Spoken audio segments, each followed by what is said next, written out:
Some of our live.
This issue, so.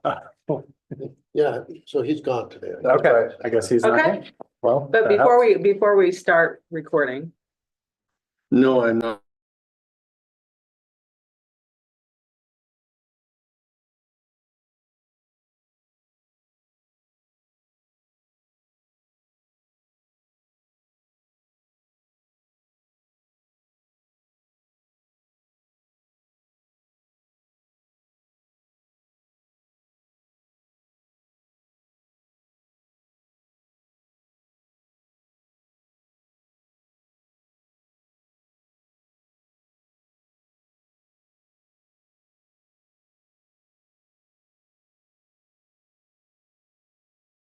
so.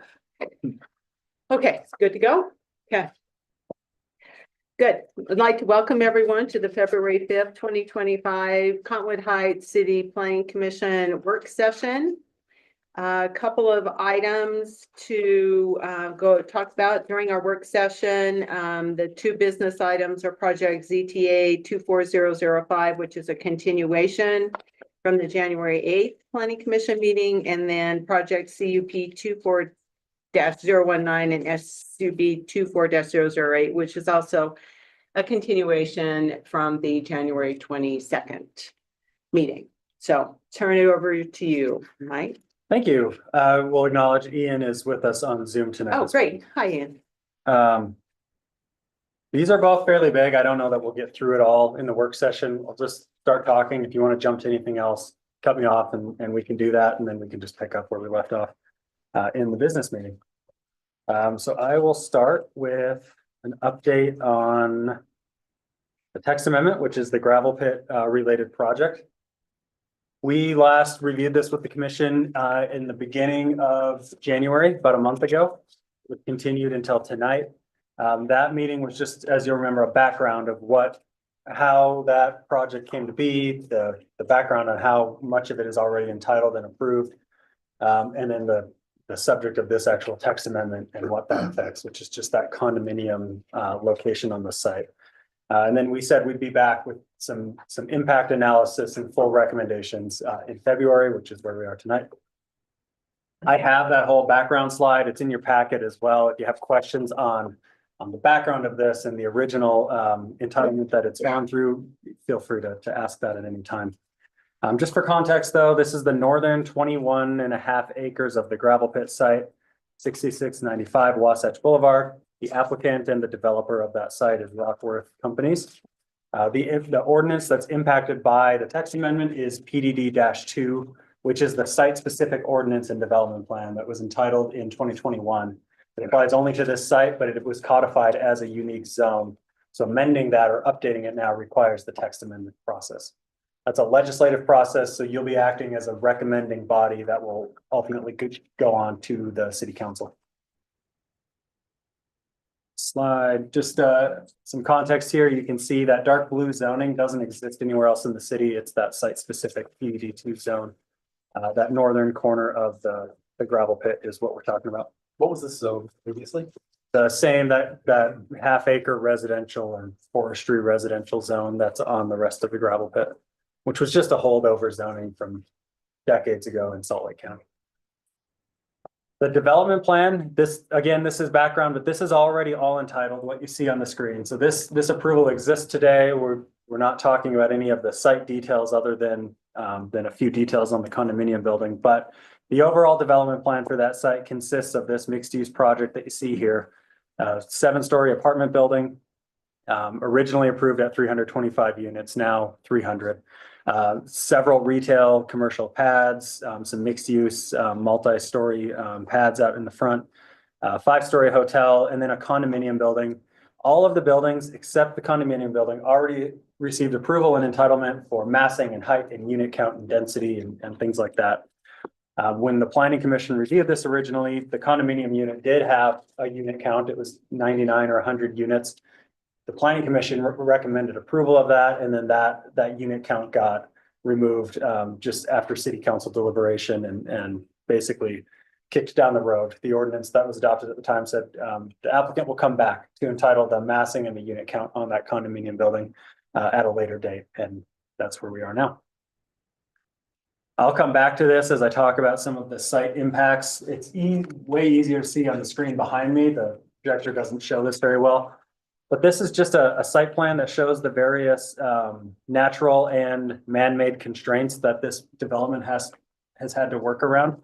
The red lines are fault lines, that have been verified by trenching. And then the red or the pink outline around the fault lines is that minimum fault setback. So you can't have habitable structures within those areas. The blue line and the smaller blue hash around that is the metropolitan water. There's a large regional transmission level water line that runs through this site. The applicants had to work very closely with them to even cross that pipeline with a roadway, but otherwise you can't put developable space under that. And then you can see the green in the back is slope. From a sensitive land standpoint, there's been a lot of scoping already done that was detailed in your staff report.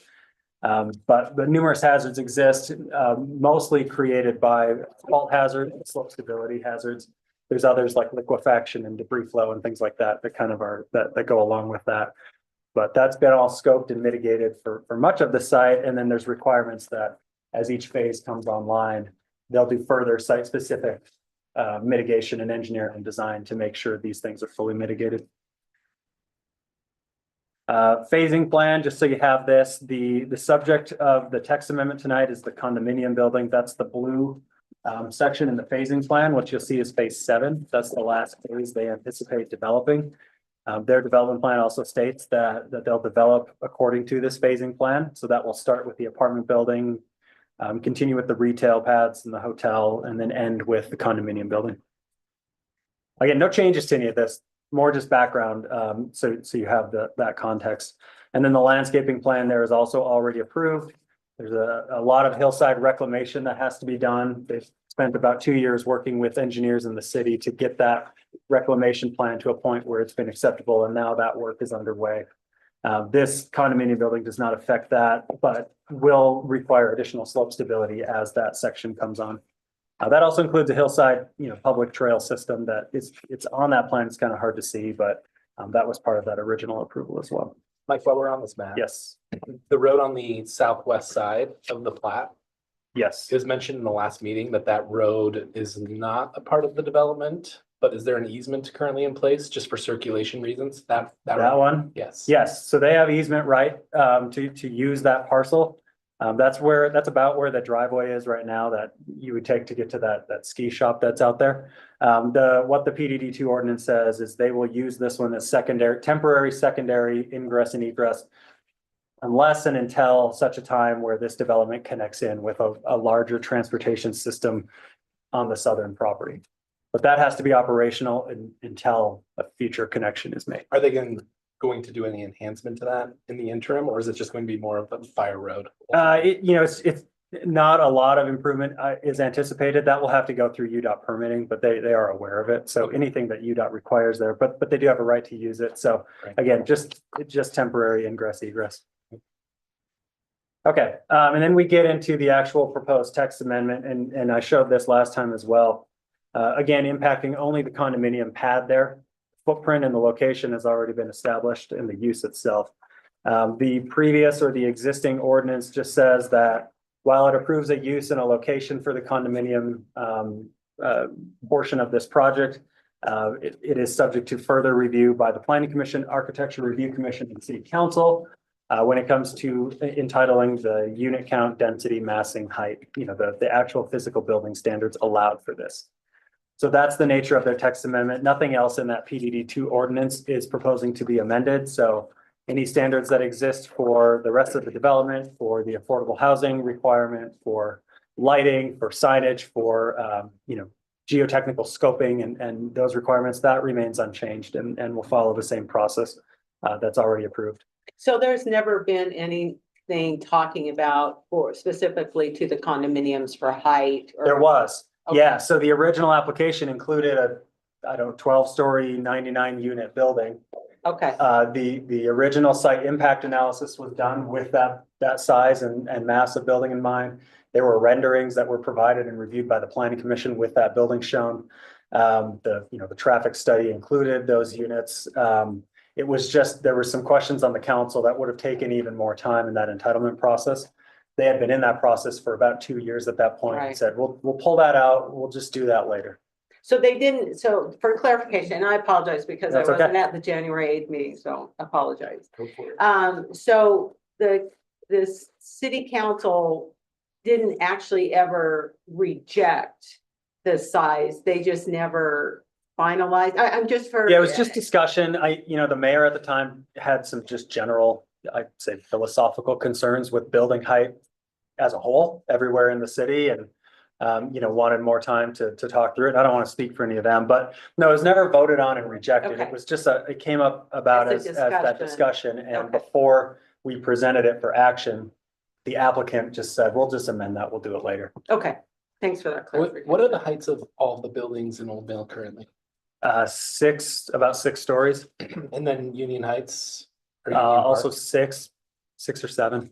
Okay, is there any building No, this tall? nope. Okay. not even close. So that brings us to the proposed condominium building in terms of massing, density, unit count. What they're proposing in this text amendment is a range of 9 to 10 unit floors above 3 to 4 levels of parking. What that results in is a 12 to 14-story total building. That is measured, and I'll get into this, from the adjacent grade at Wasatch Boulevard out in front of the site. So all the grades and measurements are established from that point. And that's a range of 75 to 110 total units within that building. The PDD ordinance that entitled the creation of this site-specific zone establishes kind of parameters for building heights. And what that shows at the condominium location, given that distance from Wasatch Boulevard, is a bit of that is potentially subject to that 150-foot height restriction. Most of that building would fall under a 300-foot maximum allowable height. So what they're proposing, and you'll see this, is compliant with both of those standards. What is that's one of the questions I had, is the 300-foot. I was confused as the language and about where it said that could be 300, but then I look at the table, it says 150. So this is the city's ordinance that allows someone to request the creation of a PDD zone.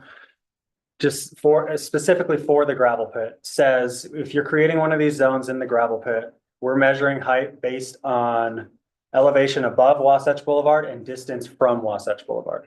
And what that says is if you're within 0 to 20 feet, there shouldn't be a building.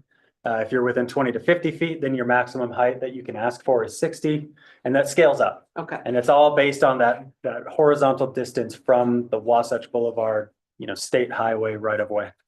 This building falls predominantly within that 500 plus foot setback from that road. So anything under that point would allow them to request up to 300 feet in height, except for possibly the very front corner of Oh, I that. think that's where I was confused, because wasn't I'm sorry, I think it's on page 7. Because it said that the distance from Wasatch is between 450 and 500. Yep. Not That- more than 500. Well, and that's the distance of the beginning of that building. Oh, So there's, it's going to depend on final massing and design of that building on where that so it actually possibly starts. it could. The front that's- corner of that makes sense would be in that range of 450 to 500 then. feet. Okay, thanks, clarification. I went over this. This is the review, the commission's purview here. It's a legislative item, so you will be making a recommendation. And I will get into the new portion of this, which is our impact analysis, again, only of that condo massing. We'll start with traffic impact. The original traffic study did include a 100-unit condominium building. It included some other uses that got revised through that initial process. I've reviewed this with the city engineer. The findings and the methodology and the procedures used to complete that study are still acceptable, and they remain valid. The original intersection design entering that site was actually reconfigured during that initial process based on input and discussion with Holiday City officials. So I'll show what that change entailed. Again, we're not changing any of this tonight, but that was a change that was made. And then even with that, the projected level of service post-development here never gets below a C. D is even acceptable in traffic engineering standards without substantial mitigation needed. Yeah. What does C mean? That means nothing to me. Level of service C, the level of service corresponds to how much delay there is at various intersections. And these traffic studies look at, hey, if I'm at this intersection, I'm going straight. At peak hour, how long am I going to have to wait? If I'm turning left, how long am I going to have to wait? If I'm going the other way.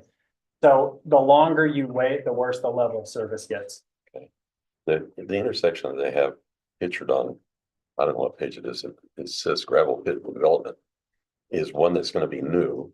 Right, so I'll get to that. Is there gonna be a light there? No, so that was one of those changes I'm referring to that was made to address some concerns that were heard from Holiday City at the time. Okay. But just real quickly on the left, the original traffic study assumptions there show the total unit count and density that traffic study accounted for. And then it shows on the right what ended up being approved. When you total the residential units and you remove there was originally an idea for senior living there. The new proposal is actually fewer residential units than the original study accounted for. The retail and office use, one of them goes up and one goes down, and it's kind of a wash. But this is all to say the general impact and density and unit count of the traffic study, just based on changes over time, remains pretty comparable to what was originally assessed. So we didn't find the need to require an update to that. Commissioner Polson, this is what I was talking about. The original proposal in 2020, when they originally submitted, they were going to reconfigure that entire intersection into the site. It was gonna square off and become a, a full three-way intersection. They looked at signals, they looked at stop signs, they looked at various iterations of that. That all went back and forth through different versions. And then eventually got thrown out because there was concern from Holiday that this would impede their normal flow of traffic. They use this intersection to wind down to the north around the corner and come back and get up into that neighborhood. We're talking about number one or the one on the right? This was the original proposal that created concern. This was gonna be a three-way intersection. Okay, What it ended up being was the applicant just relocated the entrance to their site to accommodate the existing grade and bend of Wasatch Boulevard as it is today. So what ended up getting approved is the full intersection outside of the project site will remain unchanged. And Rockworth's project will just access onto that. It'll be stop controlled coming out of the project site, but it'll allow free flow of traffic as it is today on the city and the Holiday City portion of Wasatch Boulevard. So this is just context. We heard some comments about traffic and admittedly, the original design accommodated traffic slightly better than the approved design, but that was a concession made to help address some of those concerns that were expressed back then. When we talk about hazards, I mentioned this previously, we did have Geostrata, who is our contracted geologic hazard consultant, just provide us an update memo on what's been done specific to this pad site in particular, what still needs to be done. That memo is in your packet and lays that out. That's just meant to justify, we've done a lot of preliminary scoping at a master plan, concept plan level. And then there's provisions built into the PDD2 ordinance that when this phase comes online, they will need to do further site-specific trenching, slope stability analysis, and any other hazard analysis and mitigation to further justify that what they're proposing is buildable. You'll notice the fault line and a fault setback zone crosses over a corner of this proposed condominium building. What they've proposed is that section will just be unmanned, unoccupied parking structure. And they'll create an expansion joint that separates that element of the parking structure from the occupied portion of it. Again, all subject to further review at the building permit kind of site specific level. Based on this, we felt a lot of that the site-wide scoping has been done. We've established pretty clearly what the next steps are, what our expectations are of the applicant as the phase comes on down the road, and didn't find any need to do further studies at this point. And then just to mention, if any phase of the project happens to be substantially altered, if they find a fault line they didn't anticipate, if there's a hazard they can't mitigate and it changes this site plan, they have to come back and amend that through this process again. How could they find a fault line that they? Here's an example. This building here, the apartment building, Yes. they did 10, 12 plus trenches originally. But you trench at certain intervals, and if you find a fault in one, you find the same fault in the other, you kind of make some assumptions, you connect the line. They found that that angled fault line there, when they went in and did some site-specific trenching, wasn't quite at that angle. It was a slightly different angle. So they expected the fault line, they just didn't expect it quite at the same angle. So some on the commission may remember, they came in maybe 2 years ago at this point and amended. So a corner of this apartment building then fell within that fault setback area. So they had to modify their building to account for that. Okay. So I don't think they'll find anything drastically new. It's just Yeah. when you get into the site specific level, you may find things are not quite as you anticipate. Are these the 15,000 year faults, or do you know? That's a great question for a geologist that I don't Yeah, know. I'm not sure, because I know there's differences between Yes. those across our whole city. So our ordinance has standards that based on the size of the fault and the displacement and the age, what's considered active, what's not considered active, and then what requires mitigation. Okay. And I know it's 2 inches of deformation or 4 inches of deformation requires full setback mitigation, things like that. It's a pretty restrictive standard. Back to building height and massing, I won't belabor this, but we did look at this again. It is within that allowable limit there. Again, based on what the exhibit they've provided to us. So this building height and massing diagram has been part of the PDD from the beginning. So this is not a surprise. This has always been there. So that No, was, Yeah, right. I mean, I'm just, based on some of the comments we received about the surprise that something's this tall. It's been here. It's been as a possibility in the documentation. Is that? yes, there was a very similar, if not identical exhibit that was presented throughout the initial process. And again, that 99 unit, 10, 12, I don't remember off the top of my head, story condominium building was part of this public process for 22 of the 24 months that it was in the entitlement process before. And further understanding to this whole zone, the whole gravel pit. Yeah. Can go 300 feet. It is eligible to request that. It still has to go through the legislative request to have that adopted. But yeah, if the rationale being the further away you are away from Wasatch Boulevard, a tall building can mitigate, hillside scarring and things like that without impacting mountain views. So that was the rationale for why that was created. So the southern pit, we could see a 300 The same proposed building. If they use the PDD process, it will be the same parameters that they'll be able to request that under. And if anybody wants to limit that height, which I know some of the neighbors are concerned about, that would have to go through the legislative. It's process. That's not our decision. Not Well, necessarily. We can cap that. PDD is I don't want to say fully discretionary, but if there's good rationale for certain recommendations, there's ability to make that.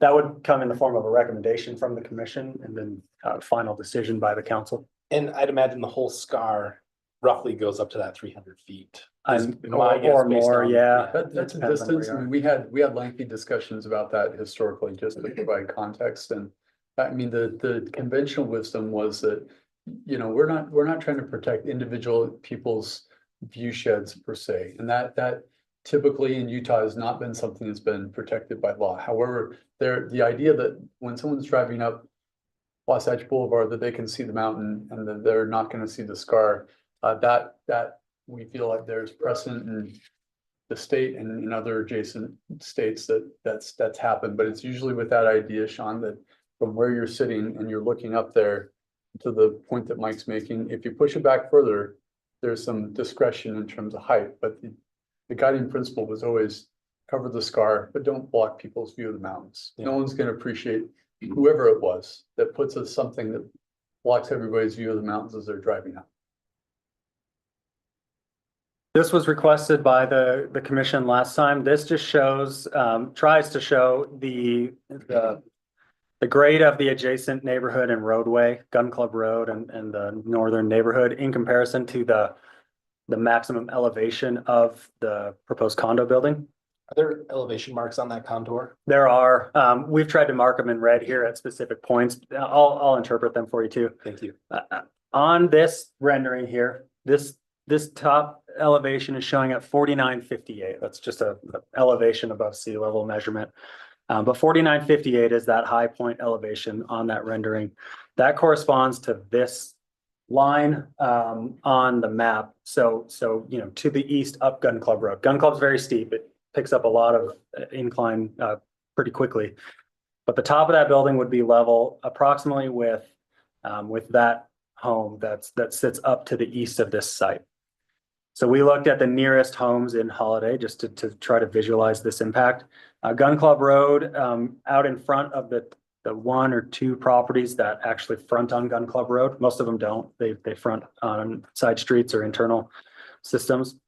But that elevation is about 4915, which results in 50 to 60 feet of that building protruding above the elevation of Gun Club Road at that point. Again, city's finding is that's not necessarily problematic, but that building will be visible. You will see that building there from some of those properties. Once you get up into the neighborhood, you'll still see the building obviously, but the grade level is pretty high up there.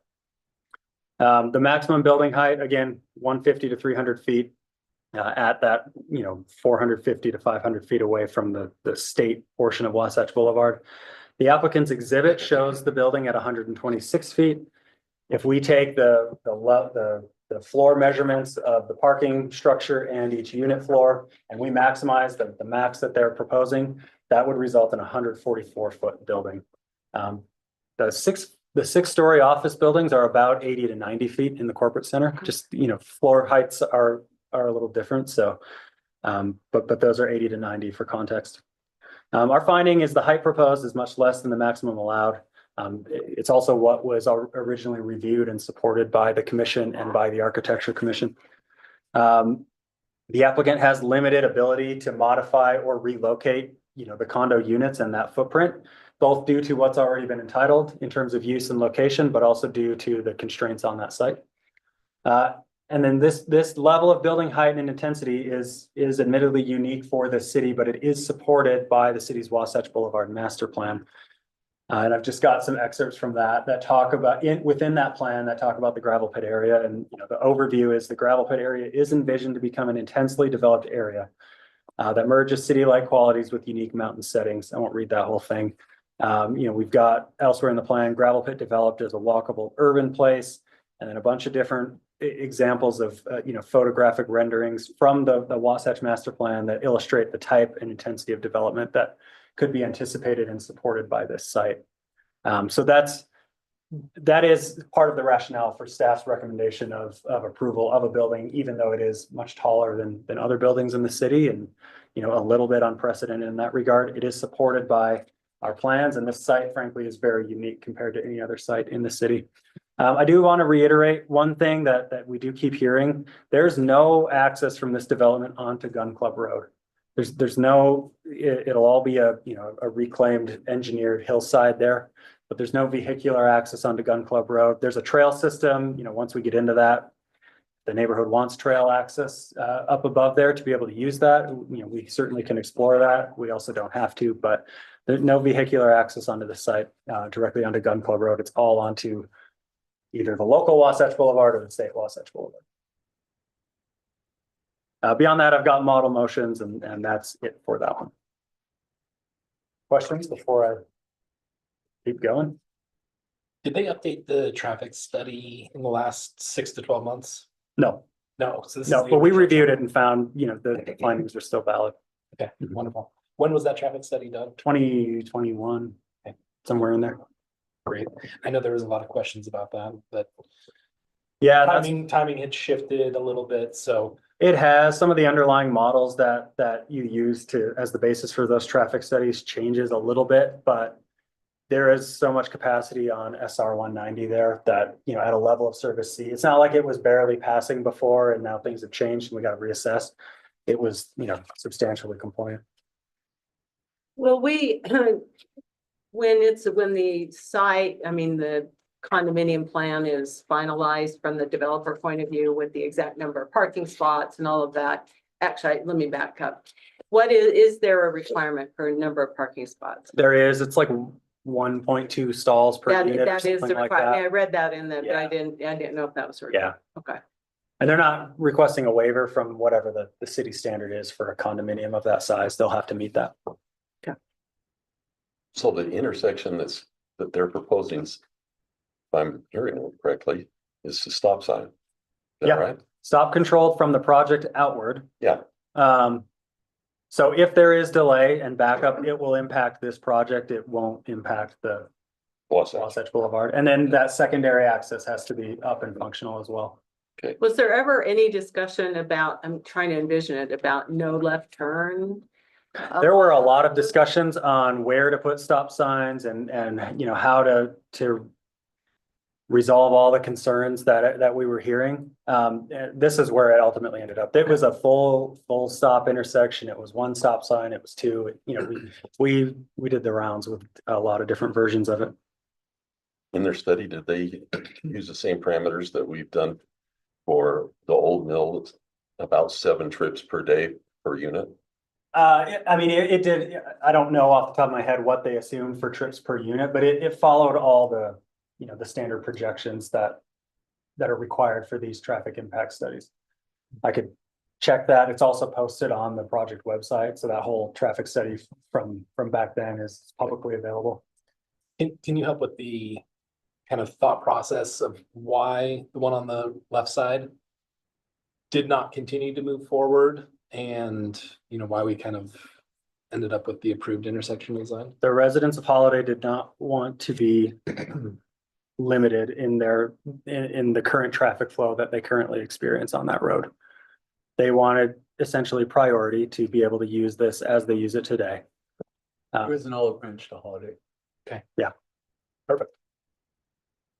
Part of it, I don't show the city boundary well in here. Part of this, about that much of it is within Cottonwood Heights city limits. But the intersection reconfiguration expanded beyond that and would have impacted Holiday, and we got the signal pretty early, like, we're probably not gonna be super supportive of this.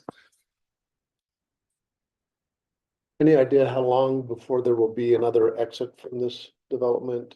I mean, you talked about that, the road by the ski shop. That one has to be functional when occupancy starts happening here. So that's the one, and I don't know when that's gonna be. They're doing site reclamation now. We'll probably see the permit for the apartment building, sometime this year. We're looking into next year, probably when anything's, well underway. So that secondary access has to be functional when occupancy starts. Cool. Further, like permanent connections into adjacent sites, I don't know. I don't have a good sense of that. Mike, I'm still curious, the ability to, can you speak to their ability, if necessary? I mean, if we ran into fault problems again, how much maneuverability? I mean, even if they shrunk the footprint, I want some reassurance that if it pushes back beyond where we have that 150 limit, that we're not gonna suddenly be the Yeah. $300, 300 foot. It doesn't go vertical. Yeah, I'd rather, Yeah. that's why I'm probably leaning towards amending this to cap the project at 150 regardless of location. And that may be okay. If we measured out the maximum, it caps out 144 feet, so it's Mhm. under that. But what their ordinance allows is if you run into a hazard that requires a modification of site, and this came through planning commission, you can reduce up to 5 or 10% or something like that. You cannot expand. So if you're reducing your footprint, but you're expanding Yeah. vertically or your unit count, that has to come back. Well, either way, I mean, If it even- moves back and you lose 15 units, that may be minor enough, everything is shrinking, the unit count goes down, the height goes down, the massing goes down. There's some limited flexibility where that would not have to come back, but if it expands in any way, then it has to come back through the full planning commission, architecture, city council process. So Commissioner Mills, are you saying that your thought is that the not a condition, but what you're saying is that regardless of how far back from Wasatch it is, that the height be capped at 150 feet? correct. I see what you're I saying. mean, we're talking here, you guys, about precedent setting. This is gonna be the tallest structure significantly in Cottonwood Heights. And I'm barely okay with 150, barely. And But I think I don't want the this- challenge, I'm just gonna be devil's yeah, advocate please, here. please. What the guidelines say is 500 feet and more from Wasatch. It can go up to 300, right? I mean, They could propose that. they could You propose consider it. right, so I mean, I'm in agreement with you Yeah. on this, I'm just kind of, let's look at what the guidelines say, and would that be a challenge for us to put that kind of condition? I don't have too much concern about it because I mean, we can go to Park City, we can go to Denver, we can go to Vail, we can go to Aspen, ski towns or adjacent to ski towns, and it is way more restricted than this. We're talking like 35 feet. To We're going Commissioner 3 Mills' point, times that. if moving or modifying this building because of a fault line or a hazard increases it 1 foot in elevation, they have to come back. Yeah. If it decreases it 10 feet, 20 feet, you may not have to come back. But if they shrink it and they take it up, That's still an increase in height. but is that, I mean, based on the calculation for that 5% change? That would trigger it, because it's a decrease in some regards. Maybe the footprint shrinkage is okay, but if they're compensating for that by going even more vertical, that has to come back to you. Is it square footage or help me understand? Because I I don't- remember it's a the 5% percentage. discussion. I It's remember a that. it's a decrease and it's a percentage decrease from Mhm. either square footage or unit count or parking Mhm. stalls or. That's why I just can't remember. My concern is that if they just want to squeeze it like toothpaste and Yeah. go small and go high, you know, I mean, I think it's fair to put that forward as a recommendation. I Okay, do think okay. we're covered, but either way. okay, I'm just gonna, in abundance of caution. I'm probably gonna recommend that. 150 foot. 150 limit. cap. Above the Wasatch. Wasatch Boulevard. I'll move on to this one. We may not get through it all, but Are there any other questions on the condominium gravel pit project? Great, thanks, Mike, for the information, I appreciate it. I know some of it was, No, that's okay. Repeat. It's kind of complicated to figure out all the moving parts there. I won't spend too much time on the background because we just talked about this 2 weeks ago. I think we're all familiar with this project in this site. 10-unit live work development in the neighborhood commercial zone. The homework the commission assigned to staff was to review potential. There were 9 different conditions that we came up with that you wanted us to look at and make recommendations on.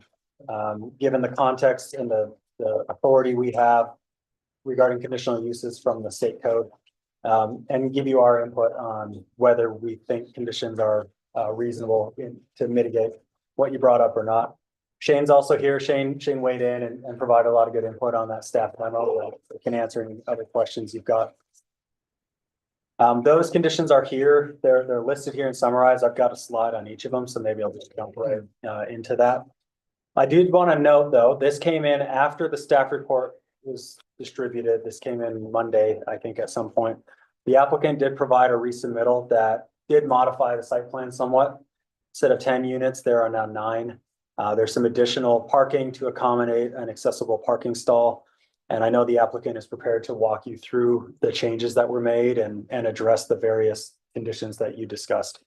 So I haven't done a full review of this revised site plan yet, but this did come in and does at least reduce the unit count and add parking, and it kind of reconfigures some of the pedestrian circulation. So just a quick synopsis of the conditions. I do want to note that, for the formal record, that you should refer to the full analysis in the staff memo. These are bullet points. If I'm missing something here that's covered in the memo, I'm not doing that intentionally, but it's a lot of words to put on a slide. I think this is important, though. The conditional use purview that cities must follow as defined by the state. Again, this is just an excerpt from that, but a land use authority shall approve a conditional use. There is a presumption of approval if reasonable conditions are proposed or can be imposed to mitigate the reasonably anticipated detrimental effects of the proposed use in accordance with applicable standards. So that kind of frames how we have to start looking at these. Is even if it's listed as a conditional use, even if our local code says this is discretionary, you don't have to approve these. State code says no, you do, but you can impose reasonable conditions to mitigate impacts, with a few exceptions that I'll get to.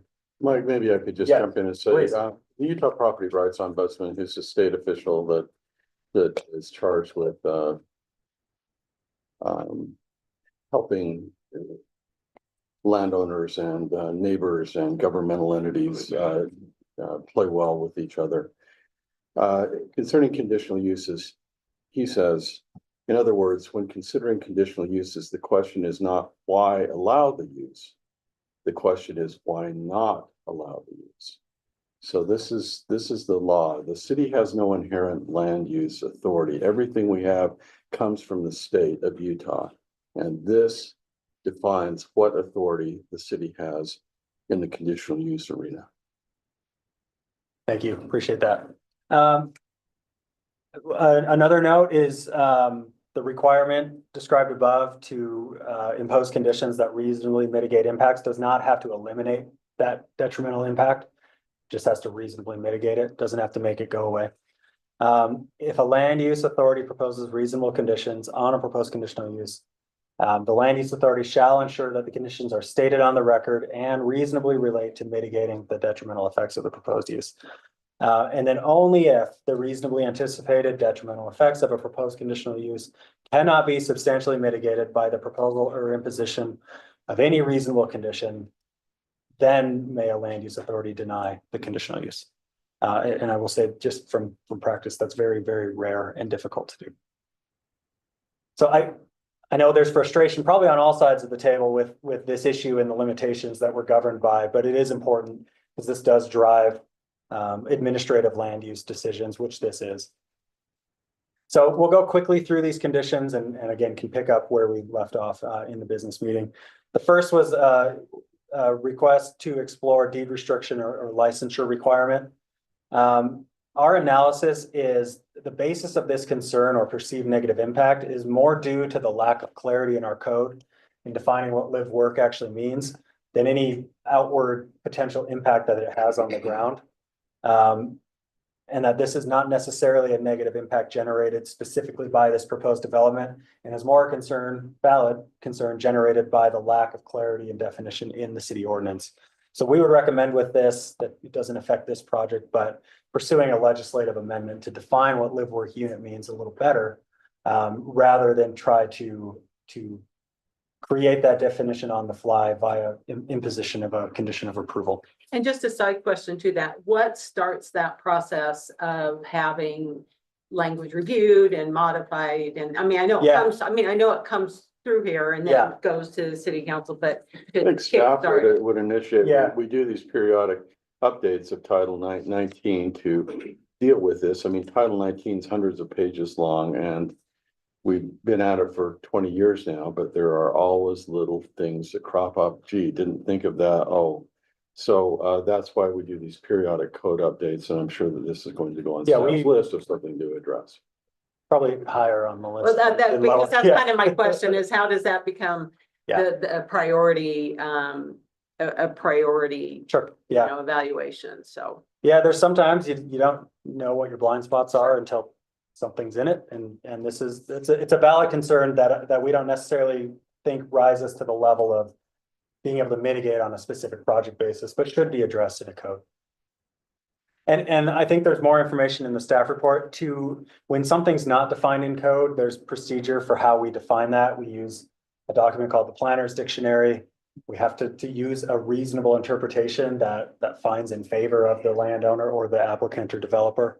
And that definition is in the staff report, but it's, you know, it's a use that has both residential and non-residential components. It's very general. Condition 2 was the request to require or impose a condition to require ADA compliant parking, at least one stall.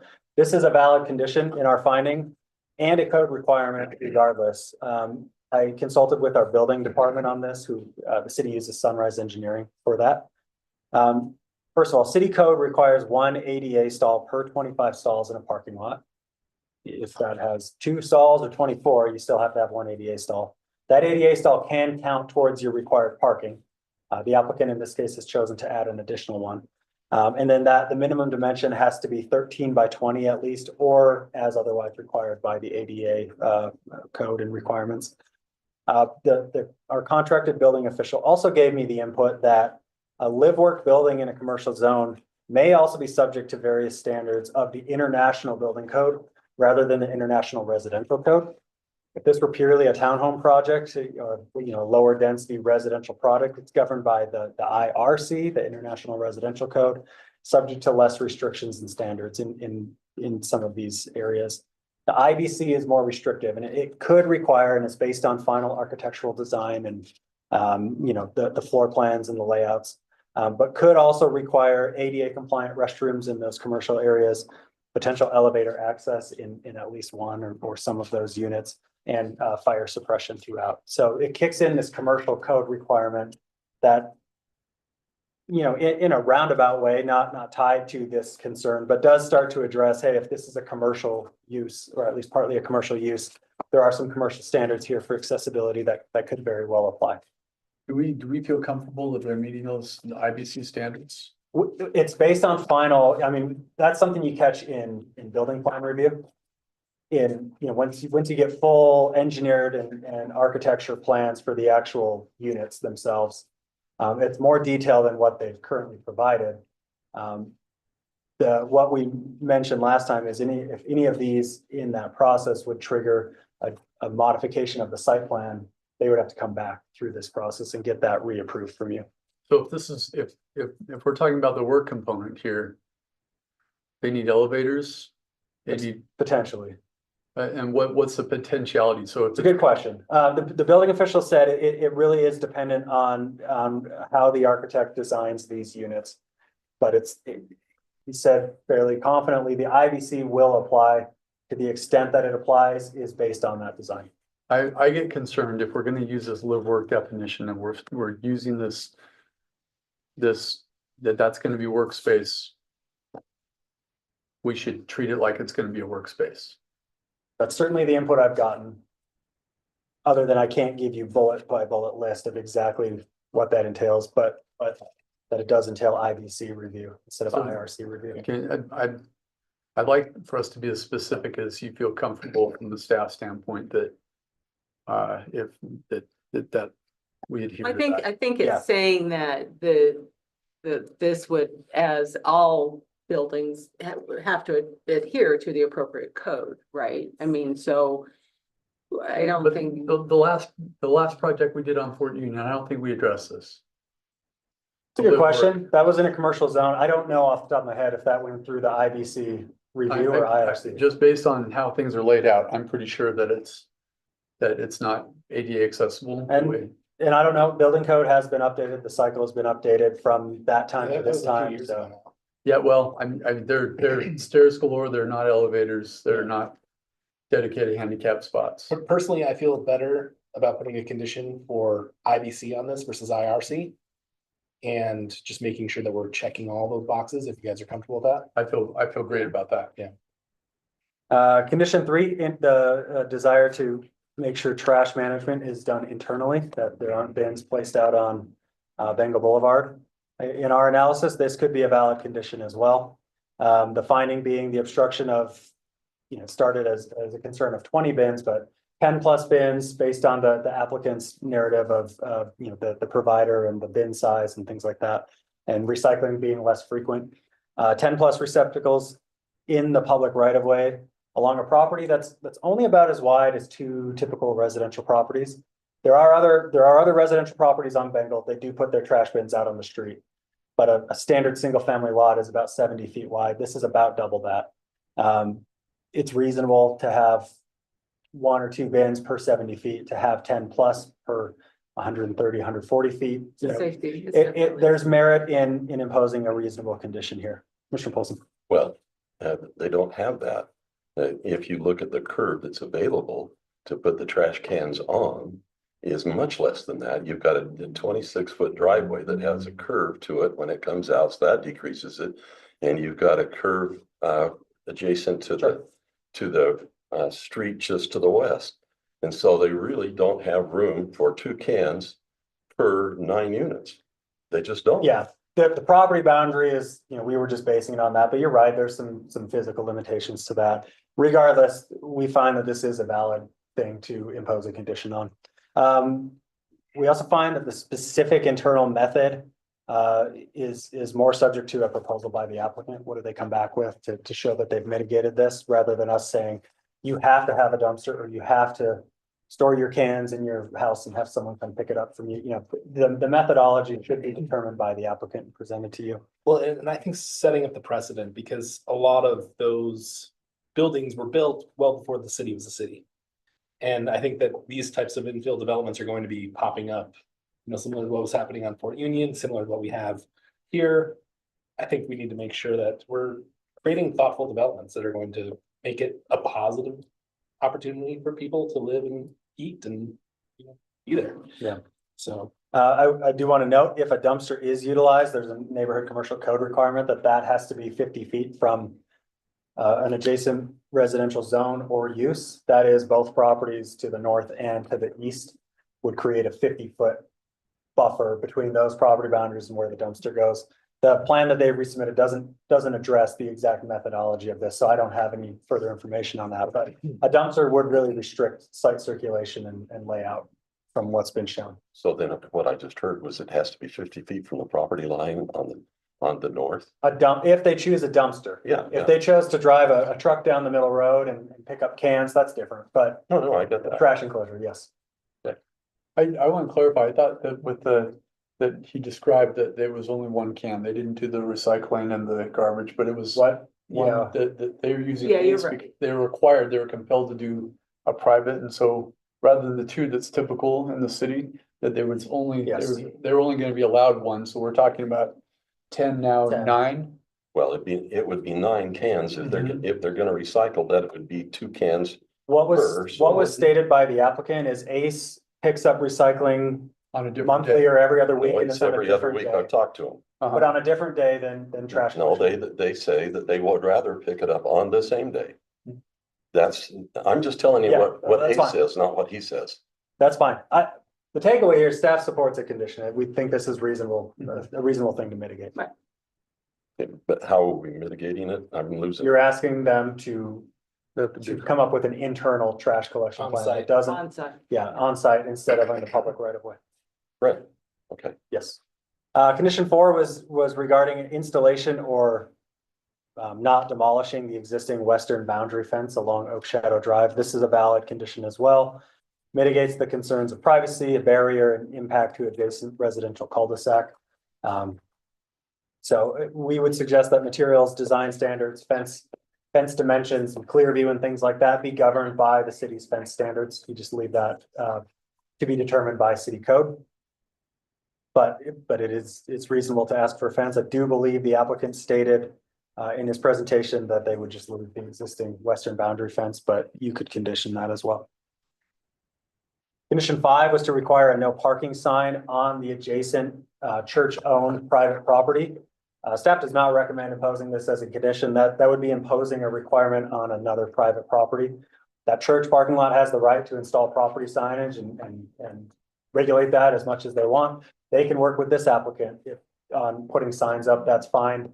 We think that should be dealt with civilly rather than via any sort of condition of approval. If that was a public parking lot, the city owned it and we had concerns, that's valid, but this is private property to private property. And there are avenues that either property owner could work with the other and install, no visitor parking signage and have that privately enforced, and they have that property right.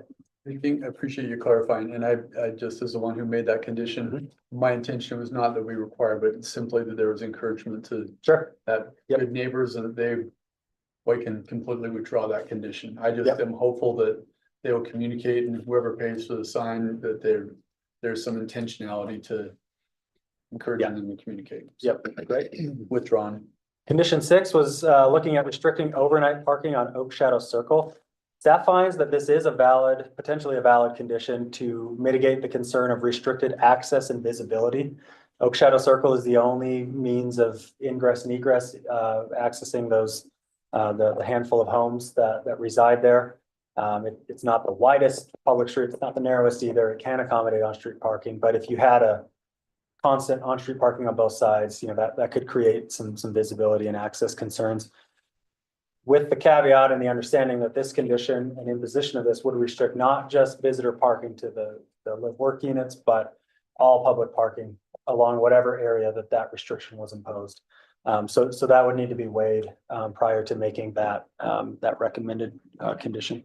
So the residents of Oak Shadow might have some concerns. All members of the public would be affected by that condition. Condition 7 was similar to condition 1 that was requested, provide at least 300 square feet of ground floor office space per unit.